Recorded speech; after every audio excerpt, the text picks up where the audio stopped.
Itu kan Haris ya. Kok dia sendirian sih di kampus? Gue samperin ah. Haris, nanti malam mau nongki nggak? Gue lagi butuh healing banget nih. Raka, tolong gunakan bahasa yang lebih tepat. Kita sedang berada di lingkungan akademik. Hah? Lah, kan itu udah biasa dipanggil orang-orang, Riz. Healing, terus sama nongki.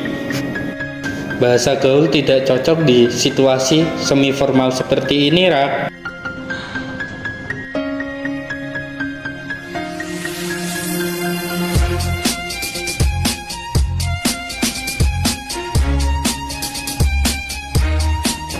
Maaf, tadi saya mendengar pembicaraan kalian.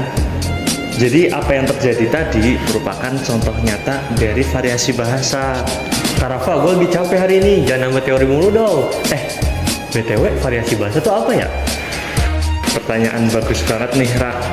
Jadi variasi bahasa adalah perubahan bahasa berdasarkan penutur, situasi, dan kebutuhan komunikasi. Gitu, Rak. Betul, ragam formal harus digunakan dengan baik. Kalian kok kompak banget kalau soal ginian sih?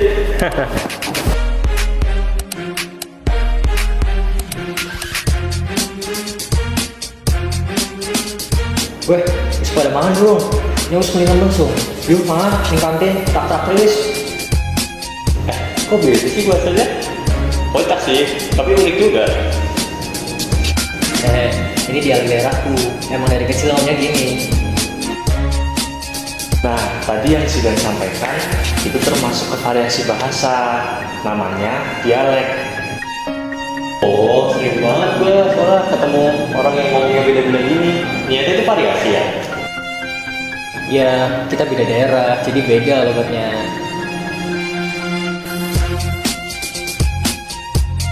Oh, kalau begitu, gaya bicara gue yang tadi gue ngomongin itu termasuk variasi bahasa juga ya?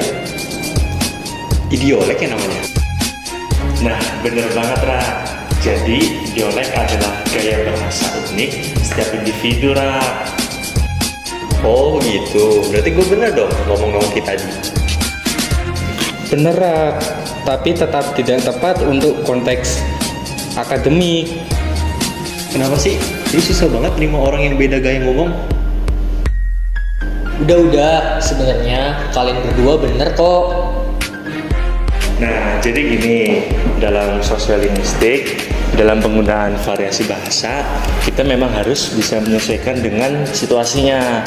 Hal ini bukan berarti melarang ya, tetapi kita harus mengetahui konteks di dalamnya, gitu. Kalian memangnya nggak ingat ketika saya menjelaskan di kelas, atau jangan-jangan kalian bolos ya? Oke teman-teman, jadi pada materi variasi bahasa juga memiliki berbagai jenis-jenisnya nih.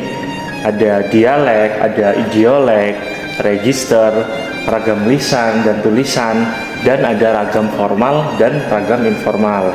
Nah, dialek adalah variasi bahasa yang terjadi karena perbedaan wilayah atau daerah asal untuk penutur gitu. Lalu buat idialek adalah variasi bahasa yang bersifat individual, yaitu gaya bicara seseorang yang membedakan dari gaya bicaranya orang lain. Lalu yang ketiga, register. Nah, register ini variasi bahasa yang digunakan sesuai dengan situasi, pekerjaan, atau kebutuhan komunikasi tertentu. Lalu ragam lisan dan tulisan. Ragam lisan merujuk pada variasi bahasa yang digunakan dalam komunikasi verbal, seperti percakapan langsung, pidato, dan juga wawancara. Nah, sedangkan ragam tulisan merupakan variasi yang muncul dalam komunikasi secara tertulis, seperti artikel, surat, ataupun laporan. Lalu yang terakhir ada ragam formal dan informal. Ragam formal digunakan dalam situasi resmi dan memiliki ciri bahasa yang baku dan terstruktur. Sedangkan ragam informal lebih santai dan fleksibel. digunakan dalam percakapan sehari-hari atau komunikasi yang tidak resmi. Jadi gitu teman-teman. Oh, ternyata banyak juga ya. Tergantung tempat, Rak. Kalau lagi di kampus ngomongnya formal dong, tapi kalau lagi ngobrol santai kayak gini, ya pakai informal dong.